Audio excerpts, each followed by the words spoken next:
Now, what more and how we can apply this formula? We can apply this formula for calculating the sum of only even natural numbers, sum of only odd natural numbers. You can develop the results, you can develop the formula for finding directly this. Suppose somebody asks you what is the sum of numbers from 101 to 200. This formula is applicable for first n natural numbers. Here I am asking you what is the sum of the natural numbers from 101 to 200. A little bit common sense is required to solve this question. No need to worry. First of all, we will find the sum of natural numbers from 1 to 200. Then we will find the sum of natural numbers from 1 to 100 and the sum of first 100 natural numbers when will be subtracted from the first 200 natural numbers. The difference will give us that value.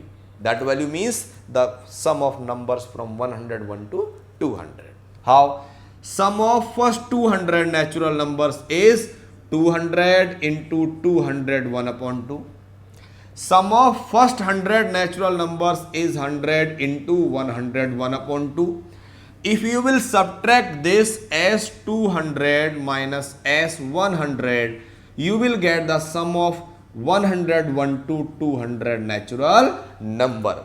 So it's a very important and interesting topic where you can use your common sense, where you can apply your brain to solve many puzzles, to apply the quick results, to find the sum of even numbers, sum of odd numbers, sum of natural numbers, sum of breaking numbers, sum of various terms, how to find the common difference. So there are some shortcuts as time to time have been discussed with you for when you are doing AN, where you are solving the problems of SN, and this theory is also applicable to solve the various word problems.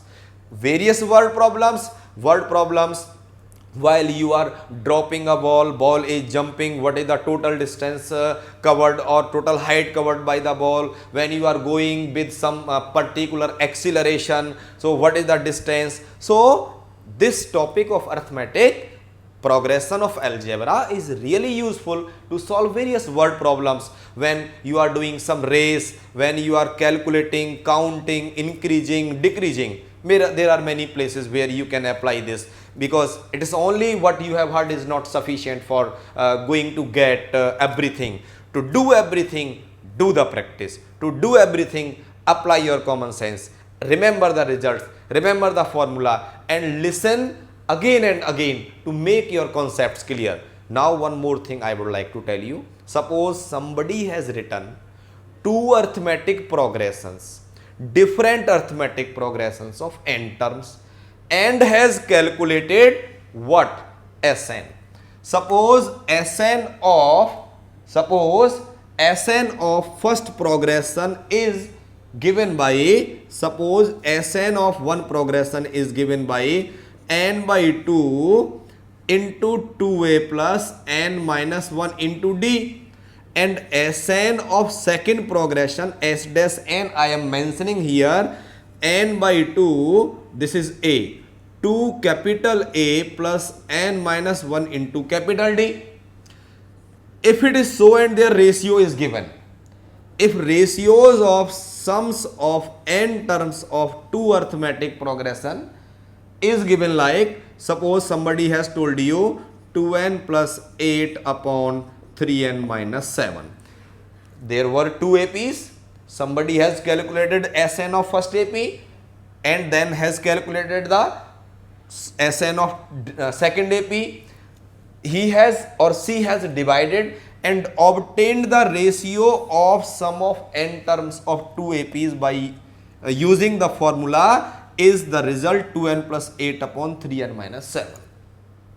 Now same or somebody want to ask what is the ratio of the fourth term. To find the ratio of fourth terms of two different APs, what is the method? When Sn's ratio is given, if the ratio of two different APs of sum of n terms is given and a particular terms ratio is required. Suppose for example, Sn upon S dash n of the two different APs is given by 2n plus 8 upon 3n minus 7, and one want to calculate the ratio of the fourth term. The direct method. Which terms ratio is required? Fourth term. Do the double of this. 4 to the 8. Subtract 1 from it, becomes 7. Put 7 in place of n in the right hand side. You will get the ratio of fourth term. So, as A4 of first upon A4 of second, you put here what? 7. 2 into 7 plus 8 upon 3 into 7 minus 8. This is the formula of finding the ratios of some particular term. Suppose somebody asks what is the ratio of the 11th term. So, what we will do? Double of 11, 22. 22 minus 1, 21. We will put 21 in numerator and denominator in the right hand side of the essence ratio. We will get the ratio of 10th term. Somebody says find the ratio of 8th term. How we will find? Double of 8 is 16. 16 minus 1 is 15. We will put 15 in the right hand side in place of n. In the ratios of Sn, we will get the ratio of the 8th term. So remember, when the ratio of sum of n terms of the two different APs is given and ratio of some particular term is required, what we need to do? We just need to multiply whose terms ratio is required by 2 and subtract 1 and put in place of n in the right hand side. We will get the ratio of that particular term.